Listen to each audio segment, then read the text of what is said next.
What do you mean? What did you just send me, bro?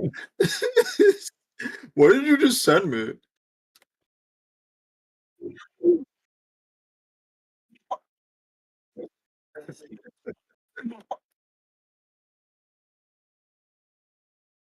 You're yeah.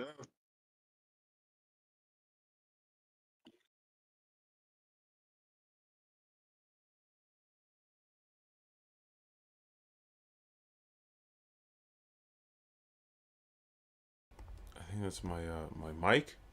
Okay, wait. I'm here. I'm here. I can be heard. You can? I think so. I think so. You want me to check? Is the stream up right now? Yeah, I think it's up right now. I hang on. I'm I'm gonna gonna check. let me mute my tab so I can like not do overlapping sounds. It looks like it's up. I'm seeing I'm seeing it open.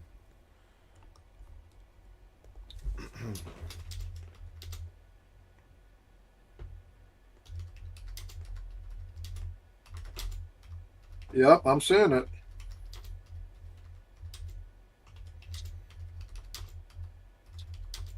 Yep, I'm seeing it. All right. Nice.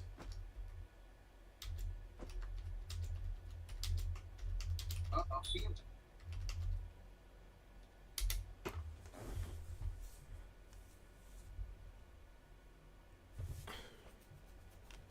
Now to post All right. this, now to post our thing. Well, now to post our live stream on my Instagram. Oh, please do. Yeah, we're gonna need a lot of traction on this because we want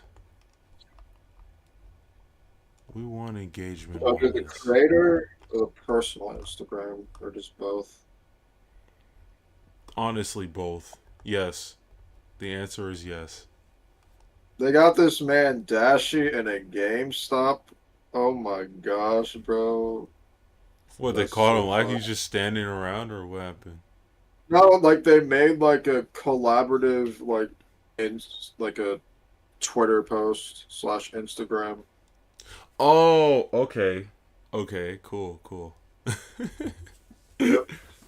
I haven't heard that name in so long. But I Dashi wait, what happened? or Dashi or GameStop? No, Dashi. No, man.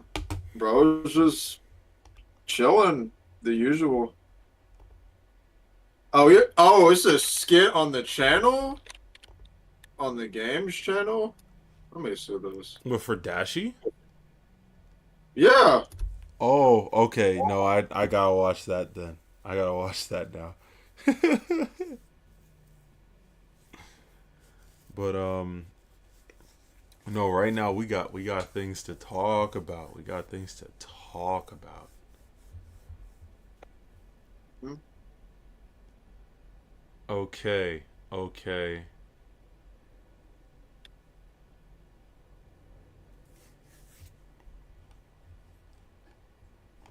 So, all right, we've been sitting around what, maybe 5 minutes now. We're Yeah. going to let's talk about what the hell is going on in the gaming industry cuz frankly, it done pissed me off.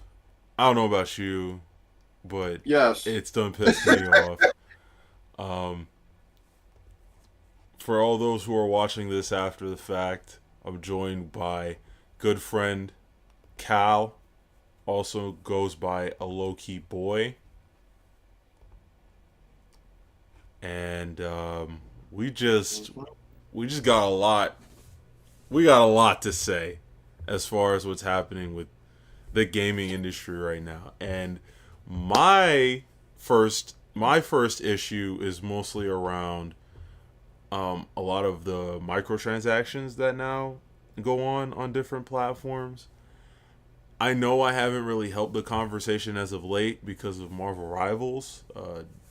NetEase, you keep dropping skins and it's becoming very tempting. The purse strings loosen for these comic book reinterpretations, you know how to get me. But there are a lot of other places where I'm sitting there and I'm saying, yeah, um, I don't really like how the microtransactions are going. And then there's also an argument to be made about the quality of video games as of recently. A lot of them are not worth the squeeze when it comes to it. The price raising for the entry fee of a lot of AAA games, in spite of this varying level of quality, and last but not least, a lot of the front runners in the gaming industry now raising the price standards to something that is, in my opinion, relatively unacceptable. But Cal, I want to pick your brain a little bit about the first issue here. And that being said, what's your relationship with microtransactions and how you feel about them right now in the modern day? Oh man, I think.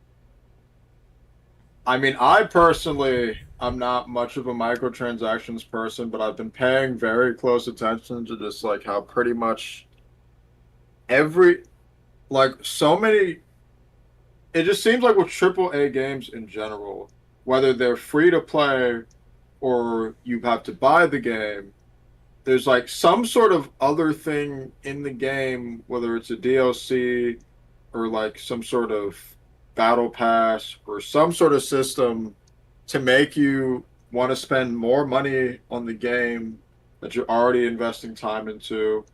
And it seems like it's giving like developers are using just just not making complete games now, like how things used to be before, like all Mm-hmm. this on like microtransaction stuff. It just like you said, man, it's just like getting to the point where us and like a lot of other people are getting tired of like the gaming industry and just like it's just not being worth it to buy AAA games from like big franchises at this point.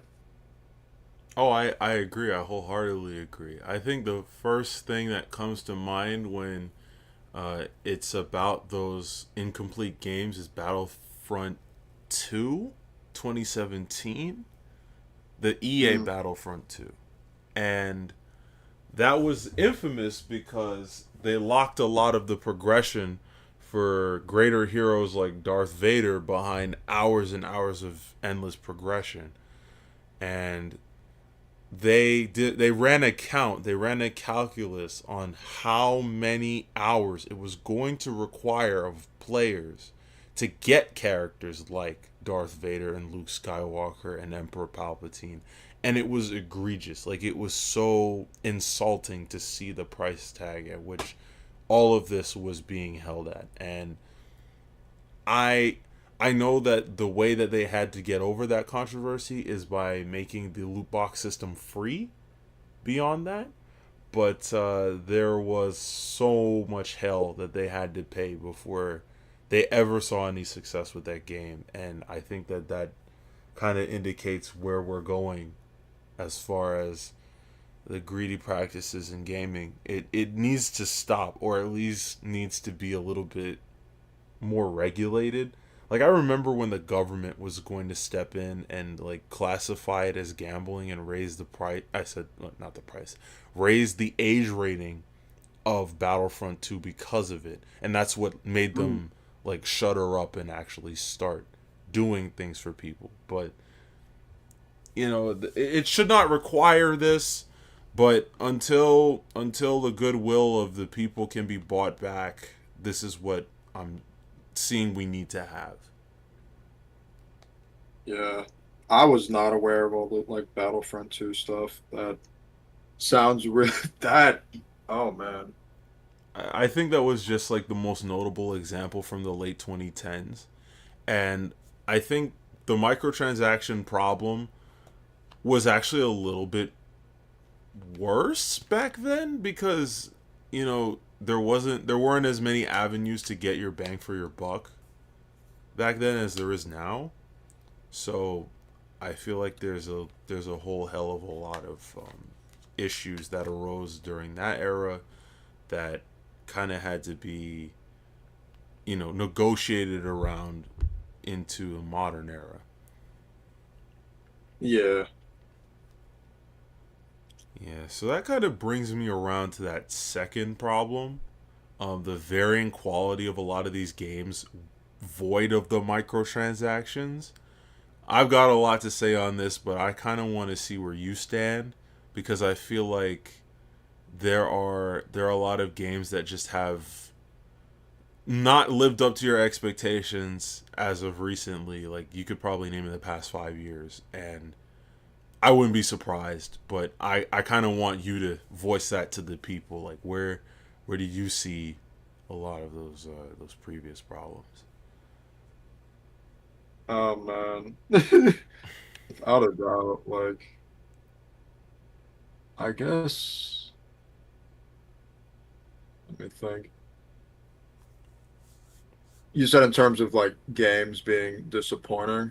Oh yeah, like not being good or you know falling below your expectations, and then they're still charging you this full price tag. Like, Oh man.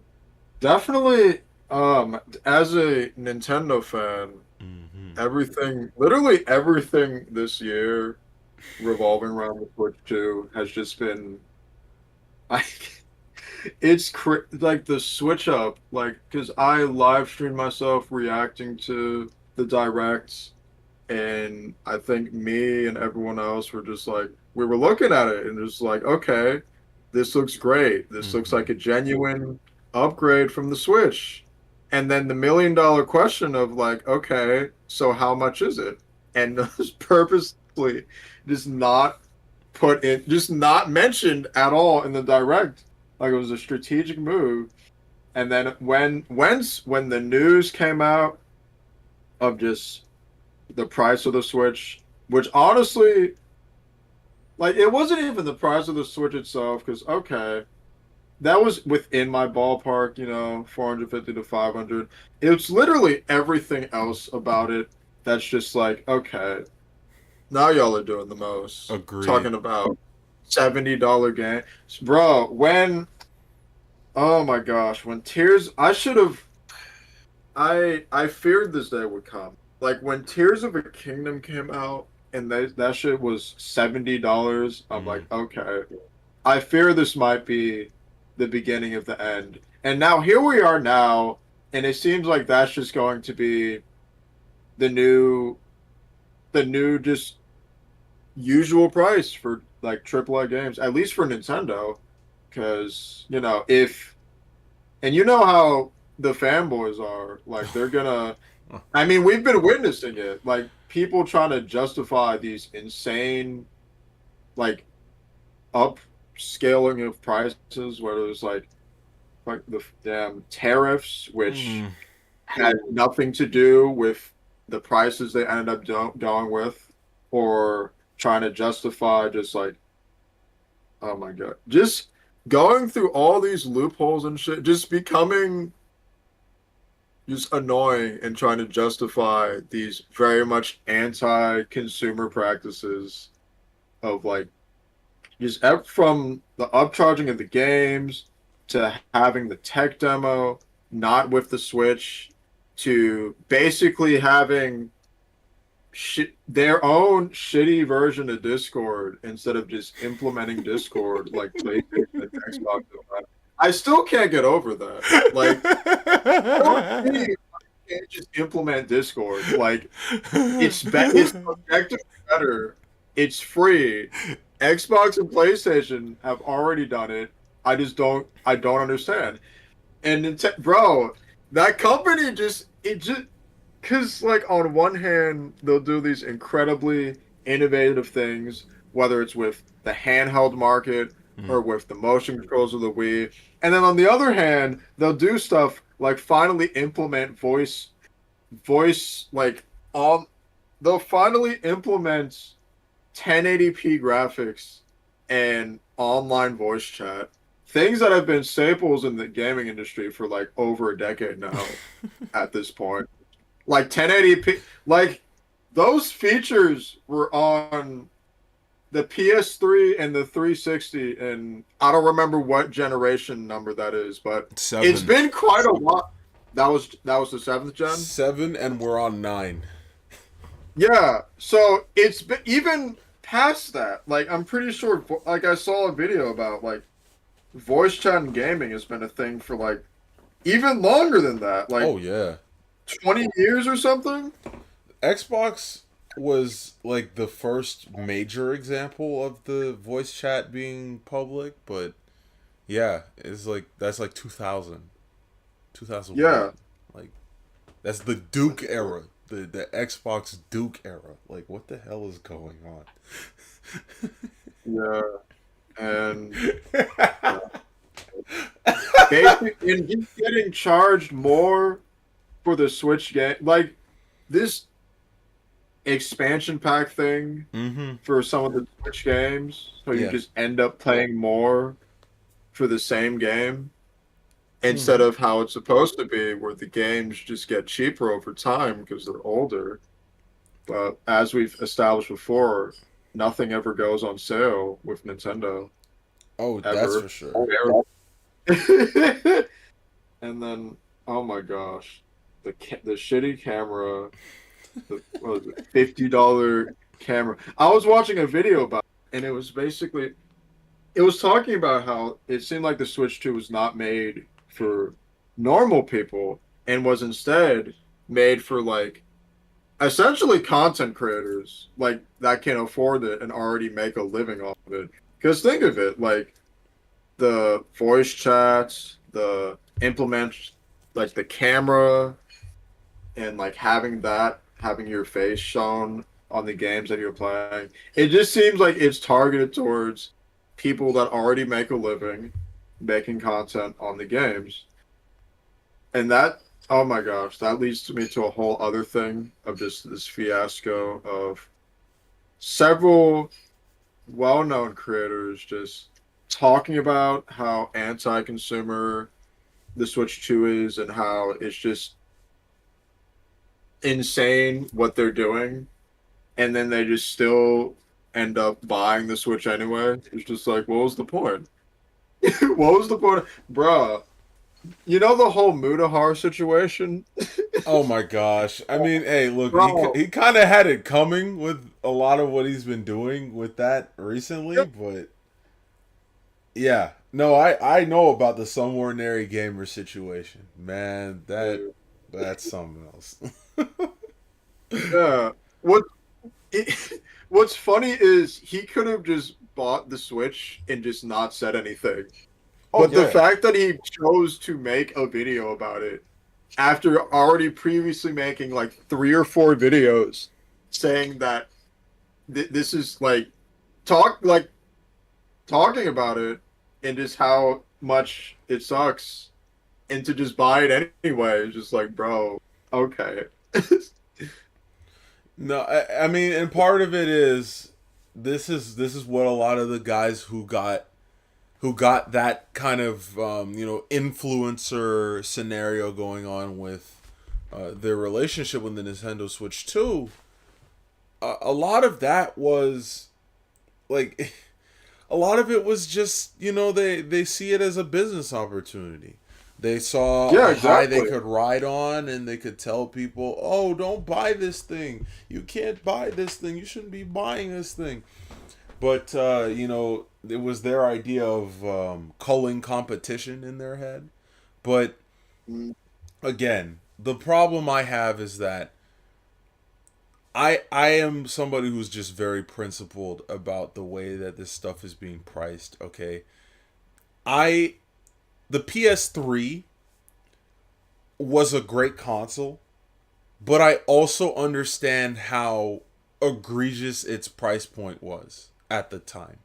They were charging people damn near $600 without the game to get a oh PS3 wow. back in 2007. Yes. And this is Was not, this the original one? oh, the original, the Fat Boy PS3. Like I had one of the slim red ones, like those ones you could just Yeah. like kind of toss away or whatever. But the PS3 fat, like the one with the Spider-Man 3 printing logo on it. Oh my god, that one. That one, $600 without a game. I'm not joking. And it was so bad because it was hard to program for. And a lot of people, their versions of the game used to stutter on the PS3, even though the PS3 had intense graphical capability. I want you to start hearing some of the similarities between what the hell happened with that early PS3 and the Switch 2 right now, because they're talking about difficulties of programming for the games when it comes to crossplay titles. They also didn't want to do crossplay for a long time. That's part of the reason why a lot of games used to just keep their ecosystems on the same consoles. But it's just this. It was this never-ending problem where they were always like, "Oh, if you're broke, just say that. Oh, if you can't buy the console, just say it." But they were starting to realize how badly the Xbox 360 was outpacing them at the time. So they had to chill out, take a step back, and also the games weren't hitting. The games weren't hitting either. So they had to go back to the drawing board. They're like, okay, we need to release games that people will buy. On top of the fact that we need to make this more affordable. They had God of War 3 in the background working on trying to fix that, so they made God of War 3. They had Uncharted 2 and 3 working on in the background, so they released Uncharted 2 and 3. They were working on The Last of Us. They put that out. But by the time that lifespan was over and they switched over to PS4, they went with a safe option. Because the Xbox One was technically a little bit more powerful on the base model. But it was this whole scenario where they realized, hey, we threw so much tech into this stuff, it was hard to program for. People couldn't keep up. So let's just release something that's a little bit more compatible to program the games for. And a lot of PS4 games came out because of that. But again, same problem as what you were saying before, where this price point is just going to keep a lot of regular people out. Nintendo was being marketed as like the most affordable option in the console space for a long time because it was family oriented. Yeah. So, I mean, that's what the Wii was like. That was for like anyone to play. It was like $250 at launch, which some people were like, "Oh, that's a little too expensive." But it was just two GameCubes duct taped together. They decided, "Oh, well, we'll release a version that doesn't read GameCube discs for $99," and people were buying that in droves. I have one in my house right now. It's right there on the other TV behind me. Yep. It's just, I don't know. It's a mess. It's a mess what's happened with the way that they can just charge people whatever now and nobody questions it. Somebody who made a fantastic video on this, her name is Keldawatt. She goes by Keldawatt. I was literally just watching. I literally just saw her channel again in my feed because she just made another video today. I know exactly. You're talking about the one where she's calling out like creators for being hypocrites, right? Oh, right. Especially the ones who are like, "Oh, it's my God-given authority to deign all you peasants, all you peons who can't afford to get the Nintendo Switch 2. That it seems like it might be a little bit worth it. I don't know if it's worth it, guys, but I have it, and you don't. and my thing is, it's like, it's not really that hard to find a Nintendo Switch 2 right now. That's not the problem. That whole thing was like, bruh, you would see stuff about, oh, it is sold out, and then on the other hand, you'll see other things about how, oh, you can just easily get one. Right. So that whole situation just was really confusing. It's like, is it sold out mass?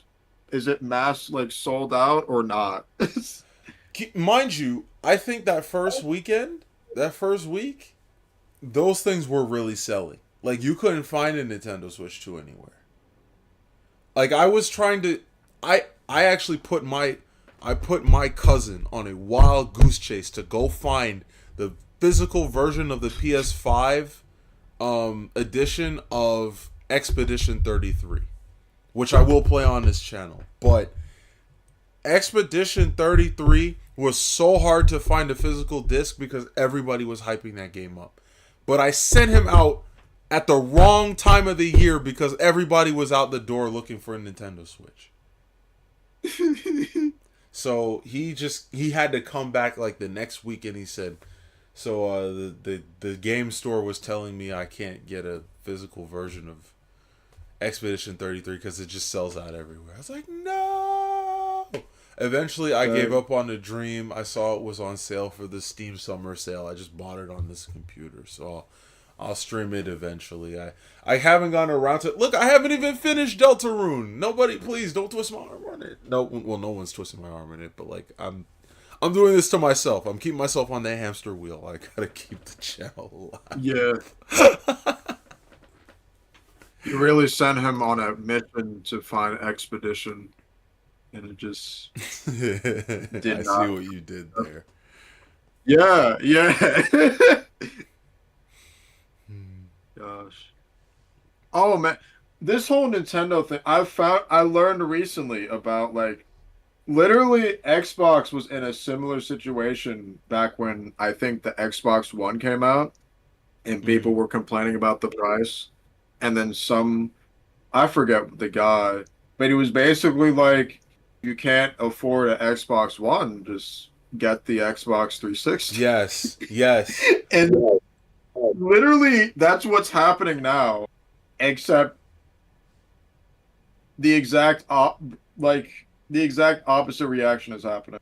At least when it comes to Nintendo fanboys, because I'm pretty sure that guy ended up losing his job. Like, Oh yeah, a month Phil or so Spencer later. replaced him. The guy who's currently Yeah, the head of that Xbox replaced him. Yeah, that guy. Uh-huh. But no, Yeah, he you're was the one who said that. wait, what happened? He was the one. Was he the one who said that? It was like, No, yeah, no, the guy who came before Phil Spencer said that. yeah, yeah. That's what I was asking. Yeah, he was a real punk for that. Like you can't be saying that, man. The whole Like, business bro, model of the company is shifting towards the new console you're talking about. Oh, just buy the old one if you don't want an all online console. just buy the old one. You're clear. You can't afford it, so Uh, just buy the old console. Right. He was like, you can't afford it, get the Xbox 360. You don't like the fact that it's online all the time? Get an Xbox 360. And the thing is they were doing some like really weird DRM shit. I mean, games were easy to pirate for on the 360, and I know that's part of the reason why they even like suggested an idea like that. And if we're going to be real, like I'm sure the next set of consoles is probably going to be like even worse when it comes to that stuff. But Getting pirated. no, not getting pirated. Like the DRM, like always watching, like bricking your console if they think that you're stealing something or like trying to copy a game over. Like I mean that's part of the reason why people were so hell bent on like what the hell is wrong with Nintendo for this Switch 2 because it was already like a painstaking gauntlet to use the Switch 1 emulators, but a lot of people wanted to get Switch 2 emulators up and running. And Nintendo's like making an effort to say like, hey, if we even suspect, we're going to brick your console. And a lot of people are trying to say, they kind of give me the vibes of the people who will talk about cops and they say, just follow the law, just follow what they say, do their orders. And you know it'll be like everything is gonna be okay, but that's literally not how that shit works. It's like they'll play bully ball. They do things that they know you can't fight them back on, and Yeah, it comes at your expense. Always, it always comes at your expense. every time. Can't go up against an entire company. Definitely not. The thing is, the people who could have been actual ralliers to like keep that whole situation going are a bunch of people who sold out literally so that they could get their hands on the next latest and greatest. I think it's just I think it's a testament to like how bad consumerism has gotten because the games of varying quality right?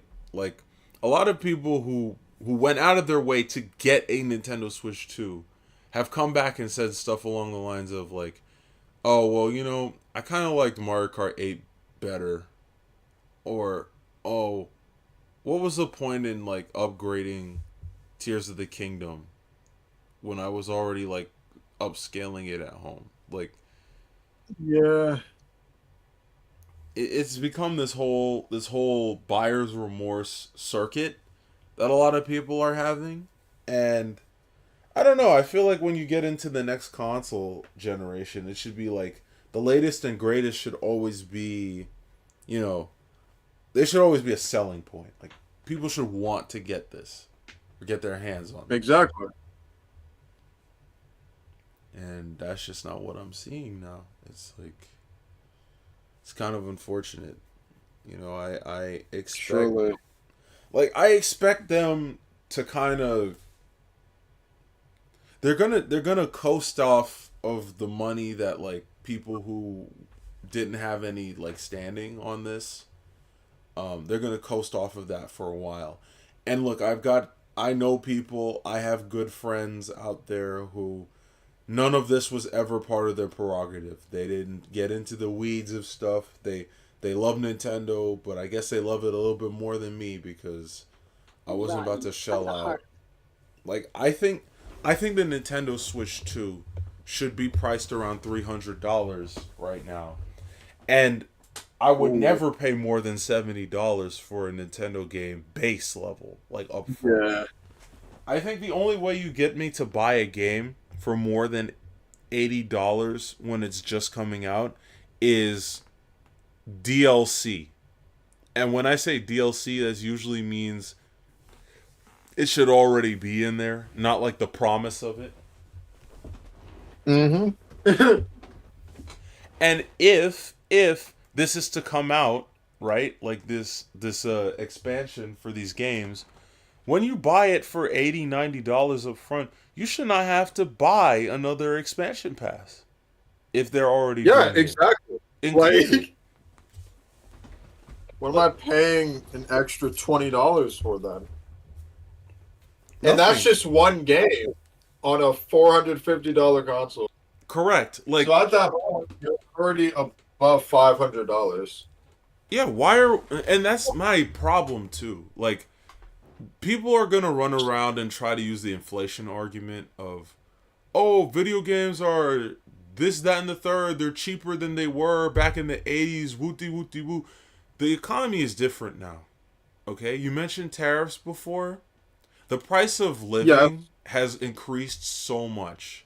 People don't get to live life the way that they did back in like the 70s and the 80s. Recruit difficulty was the 70s and the 80s. People could get a burger flipping job and get a lease on a car, rent in a major city. Hell, they might even be able to plan out vacations based off of the profit they were making on that. And it's not because the number was bigger, it's because the buying power was bigger. But keep in mind, everything else was so much more affordable back then. The video games were the latest and greatest. It was expensive to get your hands on video games and their consoles because it was bleeding edge tech at the time that people just had sitting around in their houses. Of course, it was going to cost more, especially when cartridges were the way of how a lot of these were running anyway. When the PlayStation came Yeah. out and it became disc format, it dropped the price of video games because it was easier to print the discs. But now we got Nintendo going straight back to custom cartridges, granted much cheaper than the ones of Nintendo 64 old, but it's still the same problem where like they're literally making an effort to charge you more and put in less legwork, and I don't know if that's like the Nintendo I knew growing up. You know what I mean? Like I feel like they've reverted back Yeah. to the era of which they were so like conniving and greedy, like back when the PlayStation split happened. Like that's how bad it is. It's just I never Yeah, saw it in my lifetime.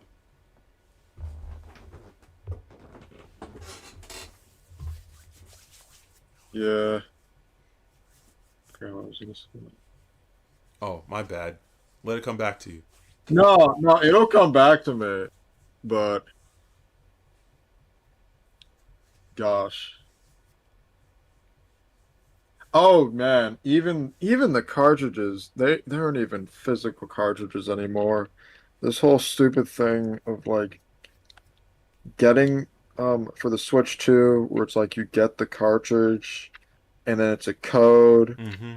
to like download. So it's not even a it's not even actually a physical game. You don't even get the physical anymore, technically. Right, and that's part of it too. It's that same DRM, that control over the games that you're playing. If you can't physically own that game for yourself, you don't have a code to that game. If you violate the small terms and service of that license at any point, and they could just easily change it. They'll just revoke the game from Hmm. you.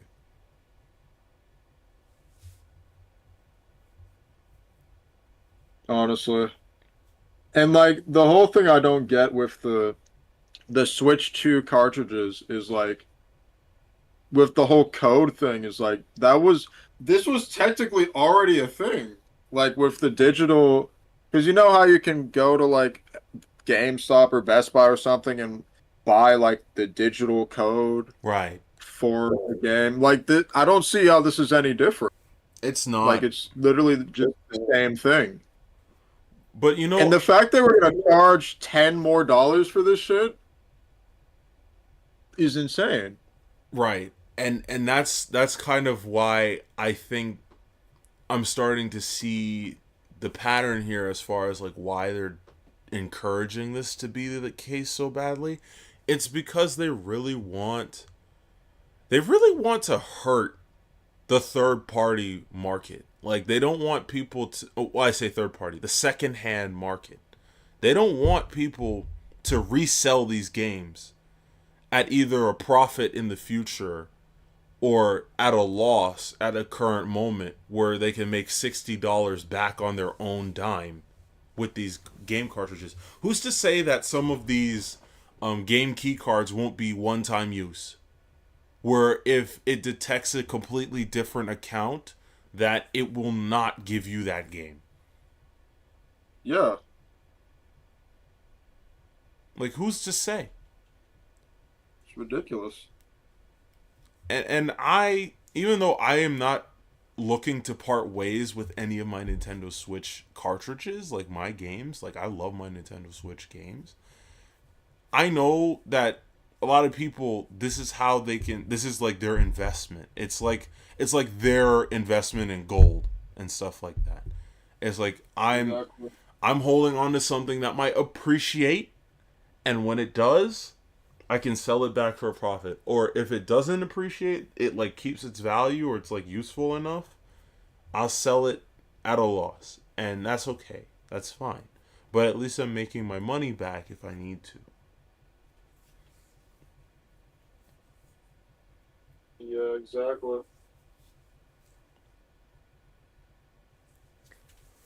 I kind of was hoping that someone would jump in here and say something along the lines of like what our thoughts on this was, but I guess we've said a lot. I mean, there's We much can more we still. can say, right? Oh yeah, absolutely. Man. I'm honestly, gosh, the idea of there even being, I don't think we're ready for another generation of consoles quite yet. Because, gosh, even going to the PlayStation, it's just like there's still so much more that needs to be done. with PS5 is what I'm realizing. Because a lot of it is just like PS4 games, just on a more powerful console, Mm-hmm. and like the actual like original games for the console have kind of just not really been put as much thought into from what I've observed. No, that I agree. I agree. The PS5 is an extremely lacking. console. And that's coming from somebody who has streamed games from that box on this channel. I genuinely love my PS5, but keep in mind I sat out Generation 8. I did not have a PS4. And Neither did I. that was mostly by design, but I can see where somebody who had the PS4 or like the Pro or maybe both might look at the PS5 now and sit there and think, where are the exclusive games for this platform and why am I not getting them now?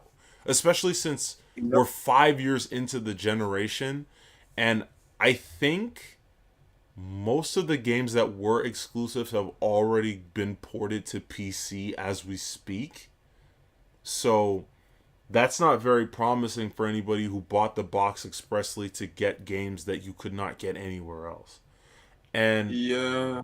I have to say, like, while I know a lot of people say, "Oh, console exclusives are anti-consumer, wooty wooty woo," it's like Yes. it's the console. The console itself needs to have a selling point, right? Because at the end of Yeah. the day, if there is no exclusives, then what is the point of a PC?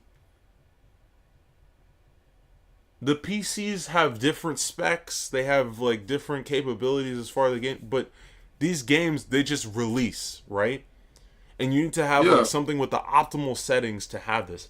When you get a console exclusive, you get a game that is expressly made, tailor made for the unique technology inside that box. Why would we demonize that? That's a good thing. You know what I mean? Like, Yeah. it's what It kept Nintendo encourages. alive, and that, like, that's part of Yeah. like, oh. But you were It saying, encourages like, competition and like just like with any industry, like you don't want just like one company having control over the entire industry. That's how monopolies are made and how just like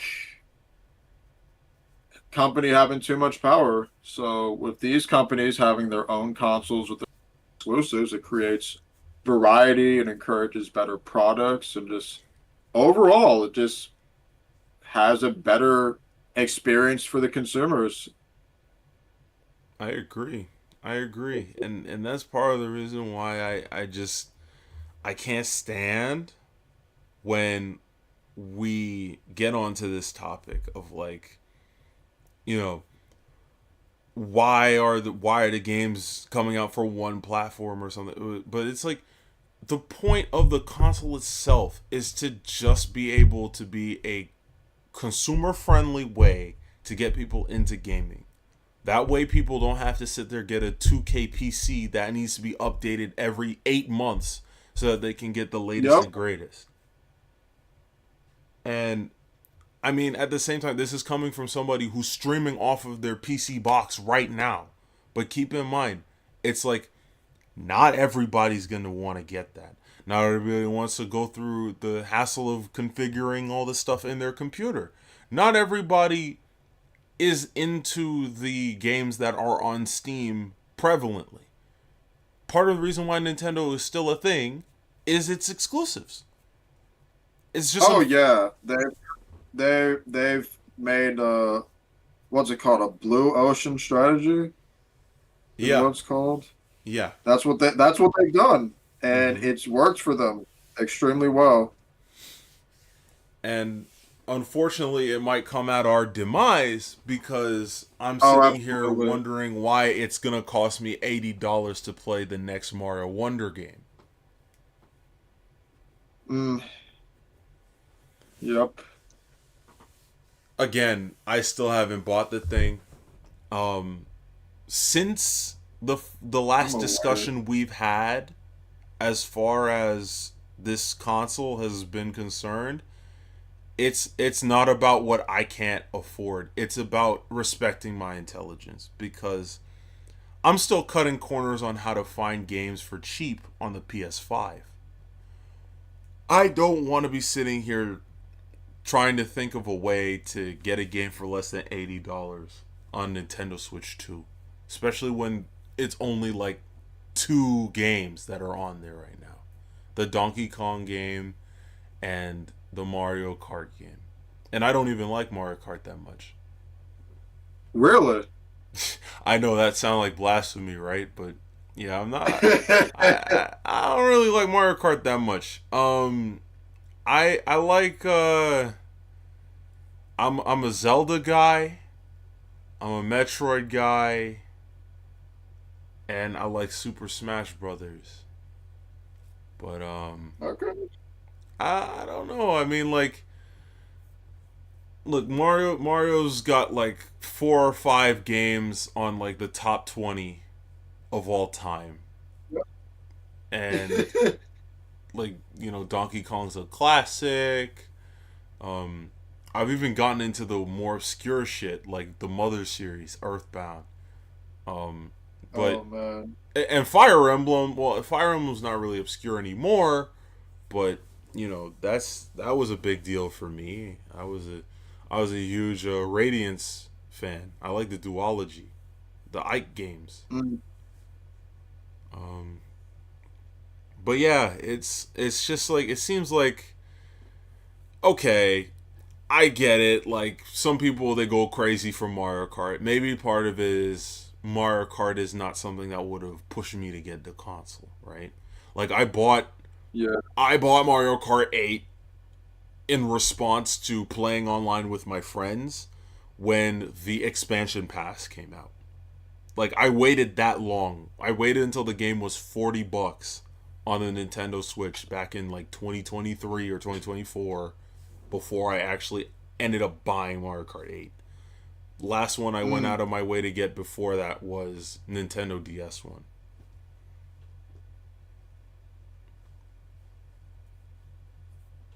yeah. I mean, Mario Kart DS was the shit. Surely. Yeah. I know a lot of people Yeah. liked Wii though. Wii was a tough game, but a lot of people Oh liked Wii. yeah, true. Hmm. Good times. Good time. Yeah. And Double Dash, of course. Double Dash, yeah, that was I used to go to the Boys Club of New York and they had Double Dash on their GameCube. And if those kids weren't playing Melee, they were playing that shit. So, I remember that. Yeah. But yeah, going back to that one thing you mentioned about the misinformation around the Nintendo Switch too. Like that's what I'm a little bit worried about moving forward as far as how this kind of stuff gets counted and relayed, because I don't know how many people get really swayed by these numbers for real to like keep buying things because um I I'm just thinking about like how misinformation and like the memes influence people from like the perspective of Metal Gear Solid 2 and like even on a geopolitical level too.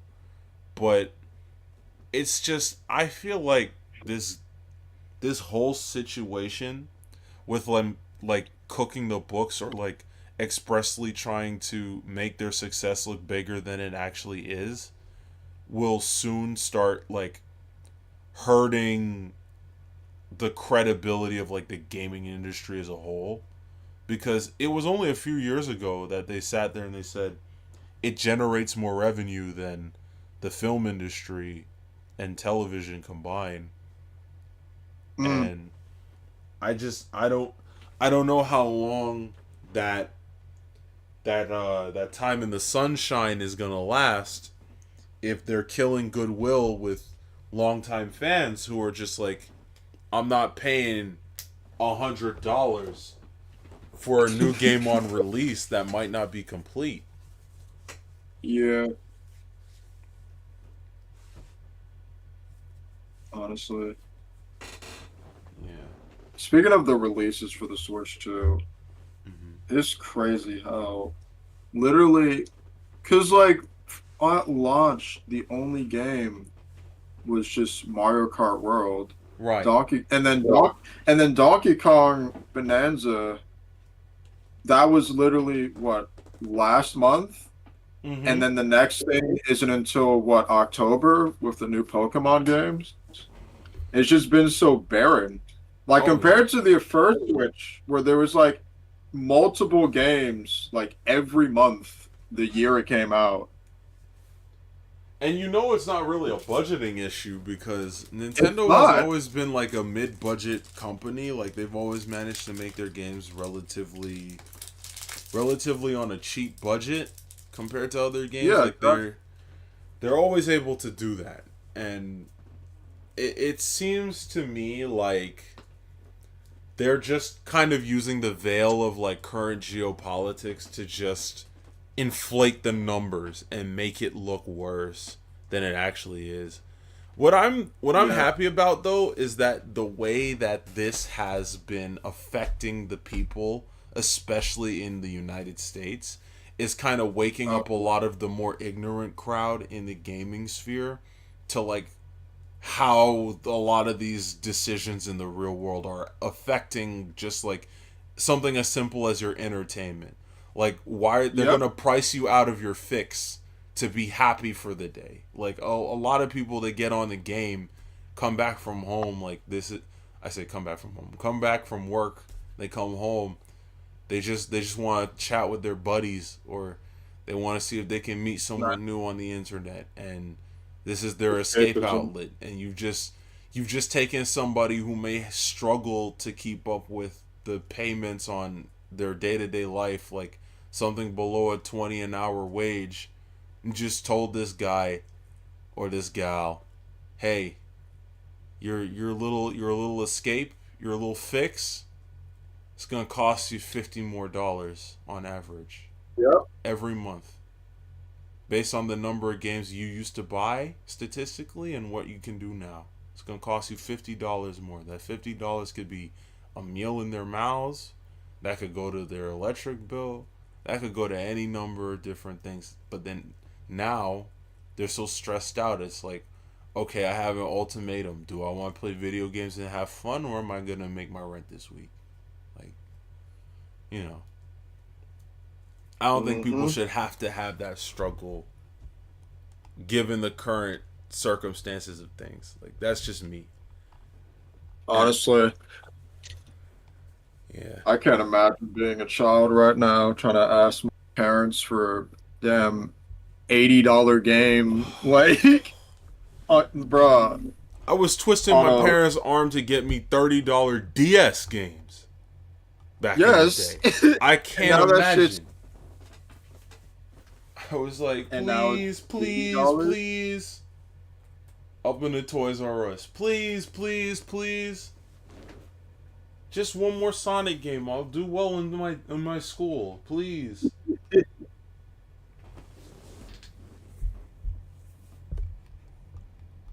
I don't know. I find that to be a very tragic situation to be in right now because it's like this is unnecessary strife. You know what I mean? Like we don't need this shit. Like life's already difficult enough Yeah. for My thing. everyone. Yeah. What are My. you gonna say? Oh no no. I was gonna say my thing with it all is that a lot of it has been placed in the trust of like just companies to just keep doing whatever they're doing. Um, I'm gonna use a big word now. Free market capitalists, like they just let them Ooh, do whatever they want. It's like just figure it out. And my thing is, if this kind of laissez-faire behavior was around back when, like, say that 2017 situation was with Battlefront 2, I don't think anything would have ever been done.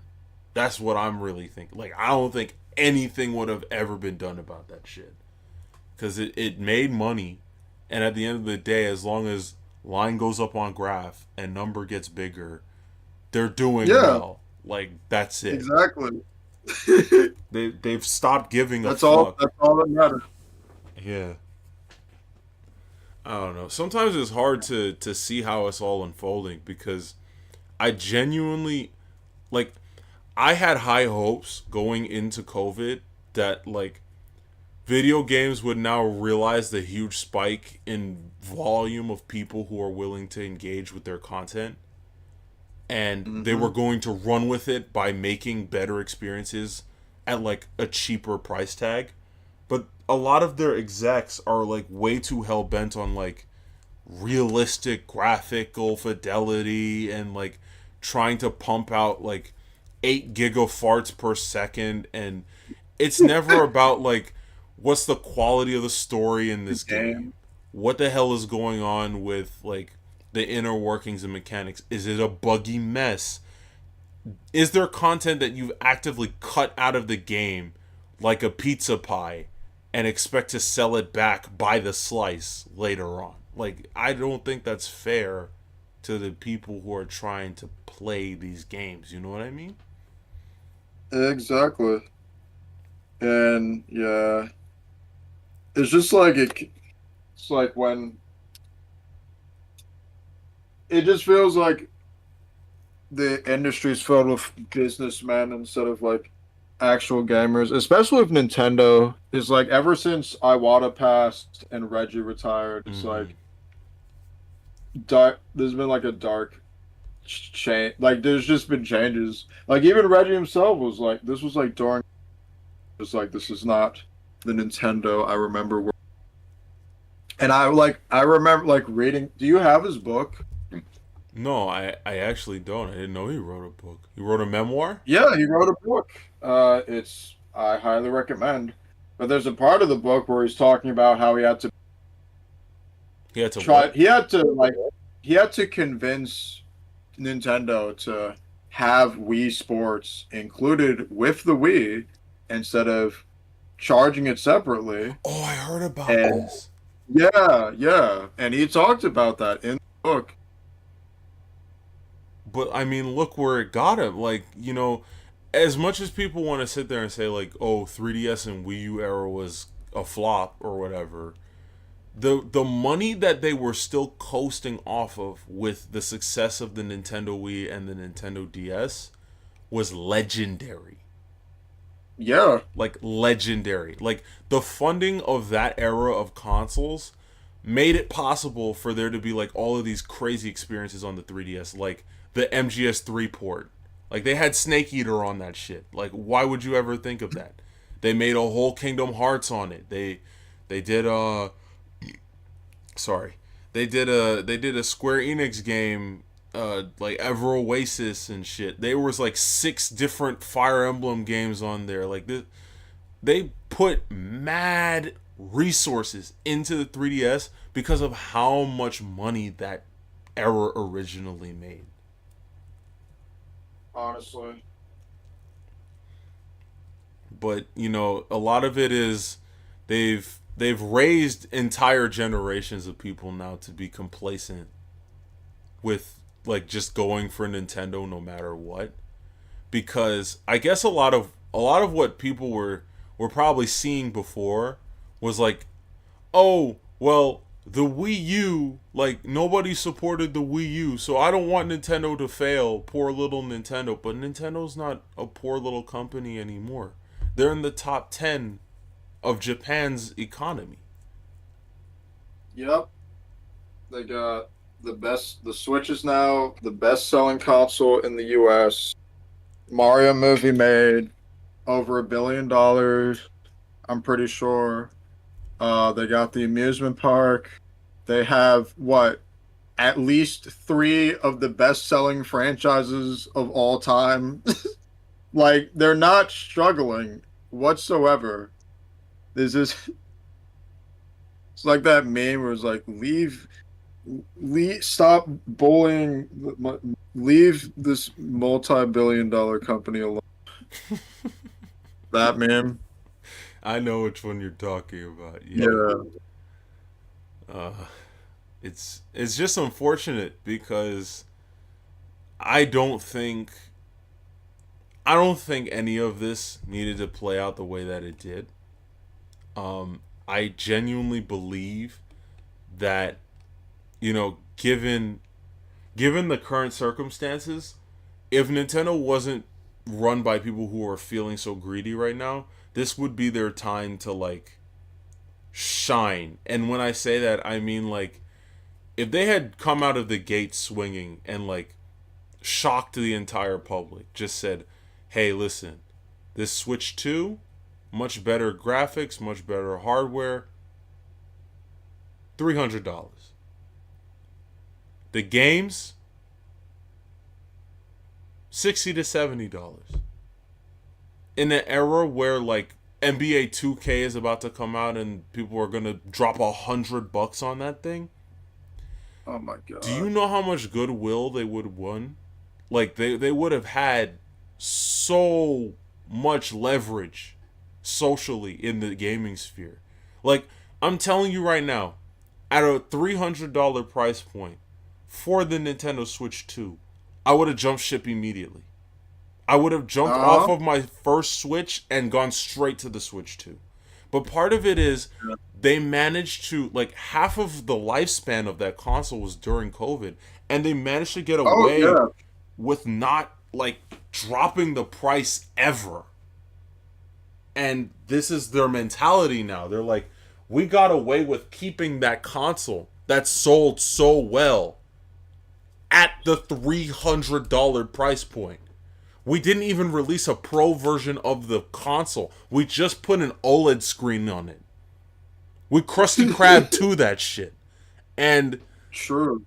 like they literally walked out with a bag. And not to hate on them or anything, I think that was like incredibly smart business strategy because around that halfway mark, both Microsoft and Sony could not wait to blow their load onto the entire scene. They had to release the Series S and X and the PS5, even though no fucking games came out for it. And Yep. they're still struggling to this day to figure out like what they're actually doing with both of those things. And yet people are clamoring for what the Yeah. hell is going on with the new console. I don't want to hear talk about a new console Oh my until god. 2030. I don't Even care. oh yeah, we're not ready. Like PlayStation's bad, but Xbox is so much worse. I don't know what the hell they're doing. Mm-hmm. And I think part of what made Nintendo so complacent as well is that lack of competition. They literally had no one to Yeah, run against. They're no one. running unopposed. They already have custom hardware in the space of video games. And then on top of that, they never had to drop the price of the original, far outdated piece of software, hardware that was Yeah, the Nintendo Switch One. yeah. That never lowered in price. Meanwhile, was it? It was the PS4 and the one that are the same generation. Yes. Yeah. Meanwhile, both of those have lowered in price significantly at that by this point. Oh yeah. You could find a It PS4 should- for like $150 at a GameStop. Yeah, it just doesn't make sense. Yeah. Well, part of it is the again coming back to the politics. It's that climate right now. It's not good. It's not good. The market is horrible right now. The way that people operate in the market is egregious. They just charge people bullshit, whatever. They're like, okay, today I want it to be this price, and you can't say nothing about it. Like it's Yep. just the way of the world now. They say, oh well, we want to split the releases of the game or something like that. Like they're rolling out this content like it's a WWE uh storyline. It's like the game I bought, I want it now at the $60 or $70 price tag you're asking me to pay out. Now it's gonna be 80. It's like, what am I doing here? You know? Mm-hmm. But It's a mess. what's unfortunate is like you're still gonna have so many people who are gonna be sitting there talking about some haters mad or something. But it's like you don't understand. No. I'm not a hater. I'm just a pro consumer game enjoyer. Like I like being in the sphere, I've played these games for years.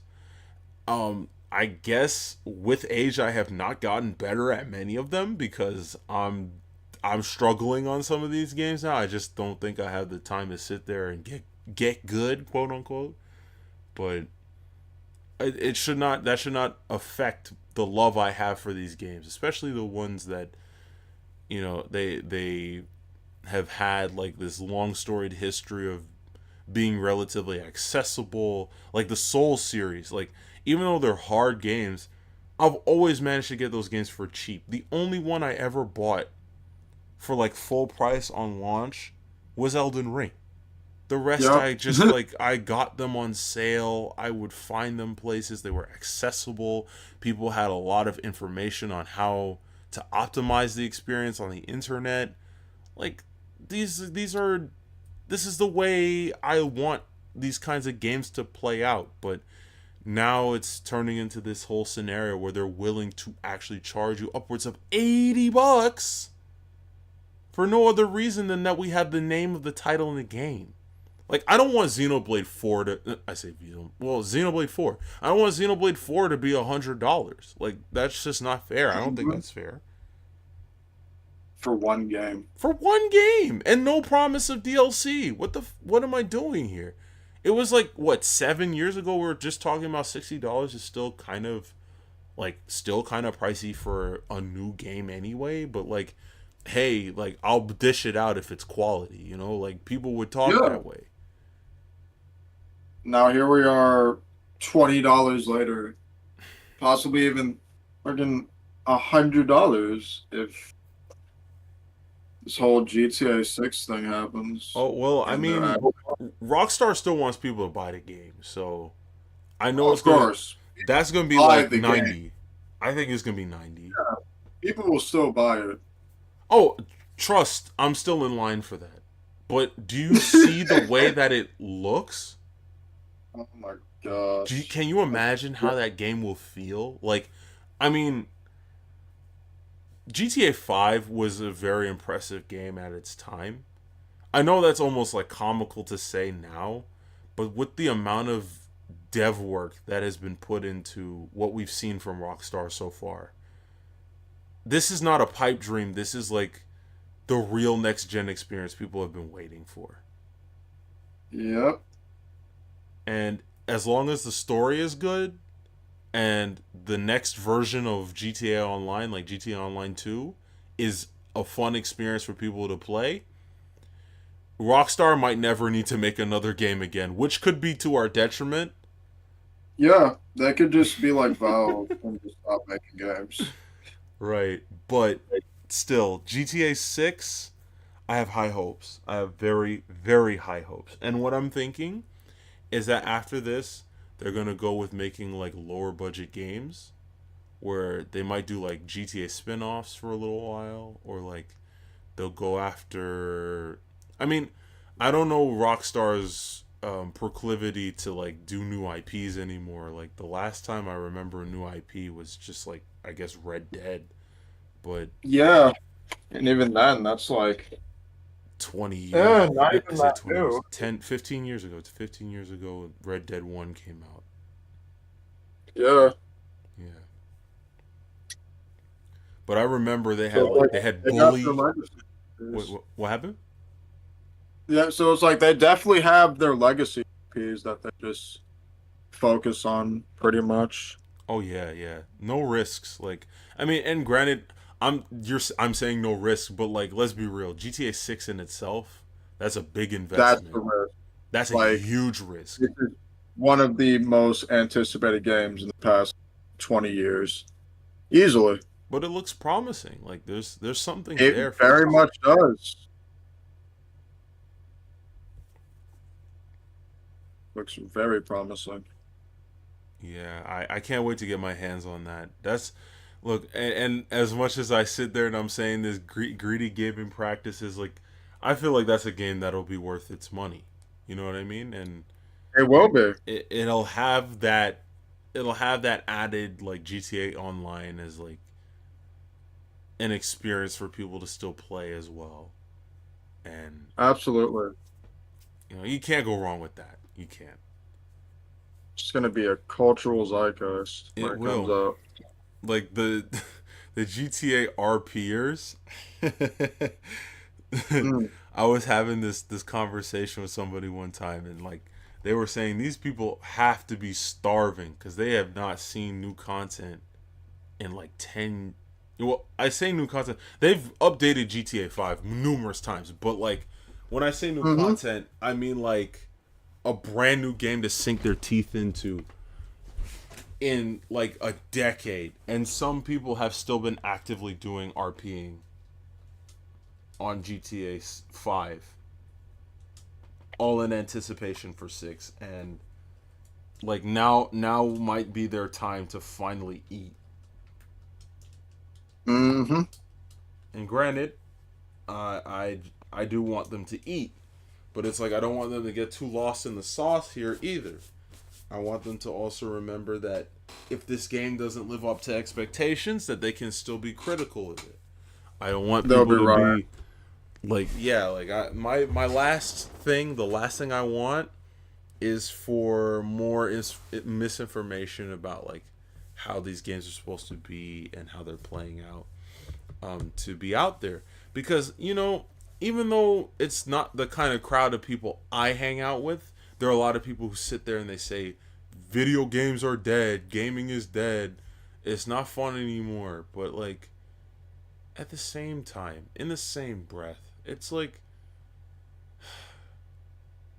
a lot of times they're not playing fun games that push boundaries or are in those further corners of the gaming market like I do. Like I'm open minded. I'm relatively open minded to new games. Even if I don't play them for that long at periods of a time, like I will try new shit. I will just do it. I don't care. You know? Mm-hmm.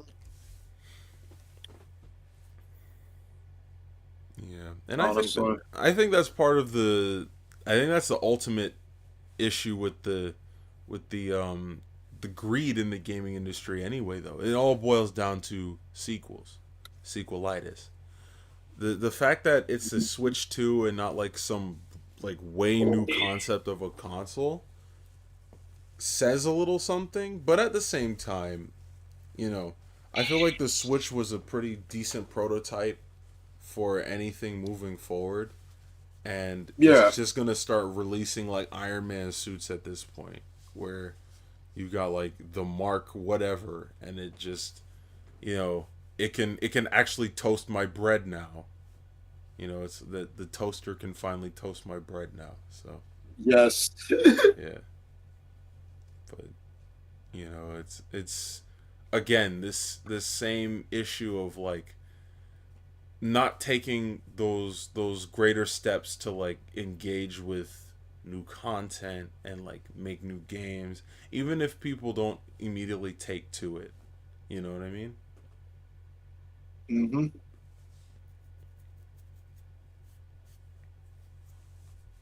Yeah. But I say that as I haven't played Expedition 33 and I still have Black Myth Wukong sitting in my console. Oh man. uh, but I mean, I bought it. I bought it. I'll put the hours uh, in. That's the next thing. That's the afterthought. The idea is you put your money where your mouth is. You invest where you see fit in the gaming market, and you take it from there, right? exactly. Exactly. Yeah, I feel you. I still gotta play my PS5 games. The only one I've been playing outside of Rivals is Sonic X Shadow Generations. And even then, I still haven't gotten too far into it. Mm-hmm. But yeah, gotta stop procrastinating on that. I still have yet to buy it, unfortunately, but that's because I have all these Uh, other games to keep me occupied in the meantime. yes, yeah. I'm trying to. I've not been like buying any new games as of recent. It was just like I have so many games on all of my consoles that I still need to finish. Yeah, that's kind of where I'm at. I'm like, I'm already realizing they've increased the price on games to $80. There's no reason for me to be jumping outside of my pond when I haven't even swam around it yet. Let me just get these Yeah. games that I've already bought and like engage with them. Like I started playing Bomb Rush Cyberpunk at the start of the summer. Still haven't gotten through to it though because I wanted to stream it as well, but I think I'm just gonna try to get through what's already available on Deltarune and then I'll see the rest later. Let me do Mm. one thing at a time. Deltarune first, everything else later.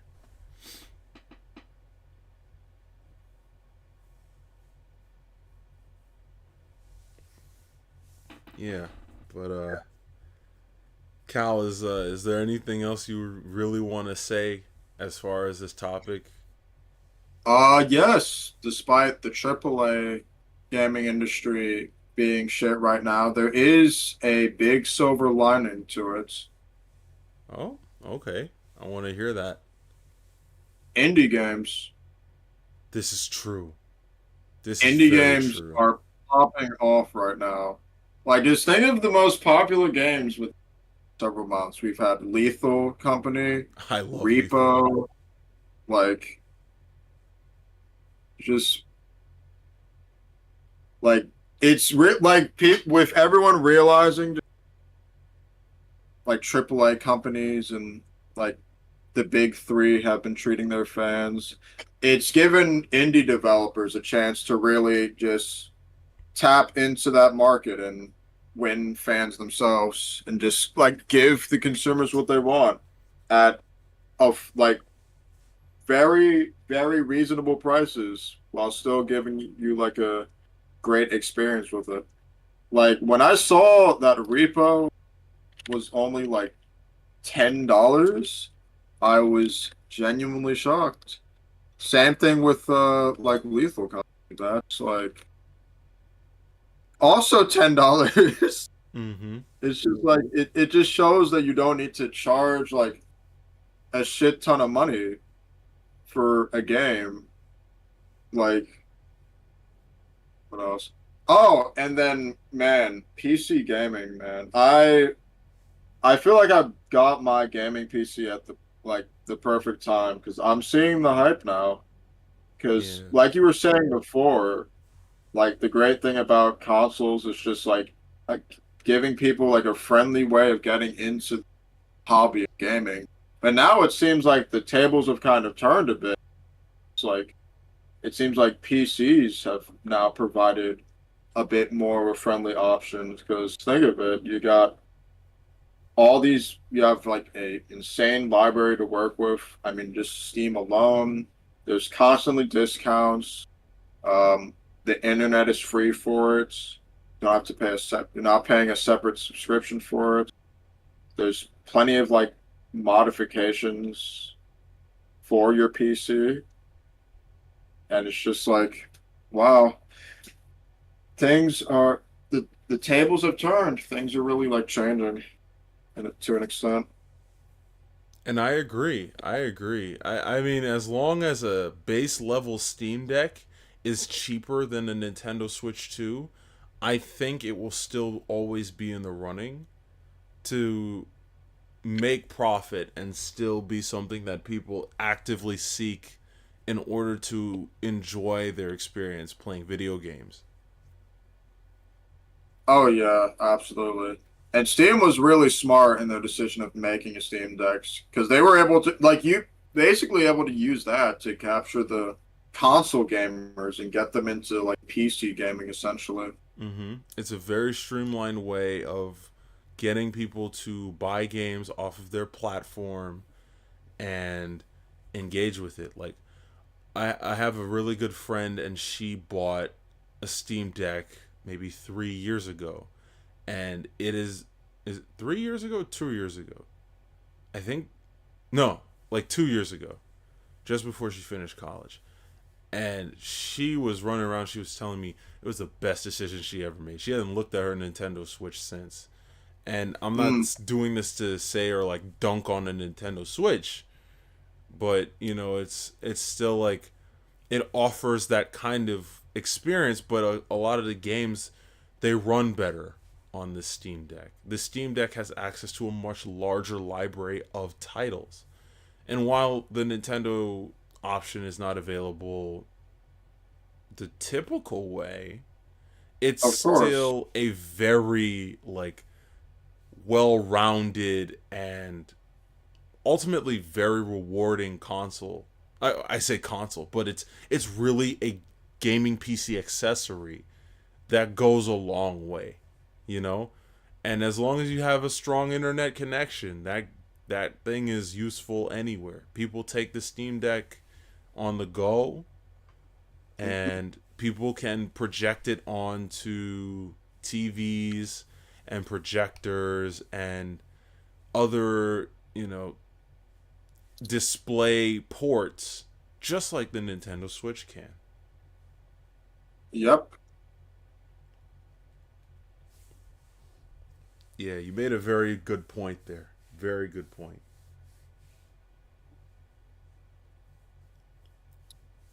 Mhm. Yeah, it's been very cool to, I guess, witness. Yeah. And Uh, admittedly, like maybe that whole opinion I had before of like, PC not being the most ideal way of getting people in gets kind of circumvented by that Steam Deck. But as long as there's always that streamlined option within within the space, it will be up in the running. And I kind of want that because as long as the consoles have a spur in their ass to keep doing better, it doesn't look like we can expect them to take that kind of initiative on their own. So if the PC market forces their hand and makes the console gamers get I say console gamer the console gaming experience to get better for its consumers, then I think that's better. Well, and I say consumers, I should say customers. Let's say that. That's a better term, I think. yep.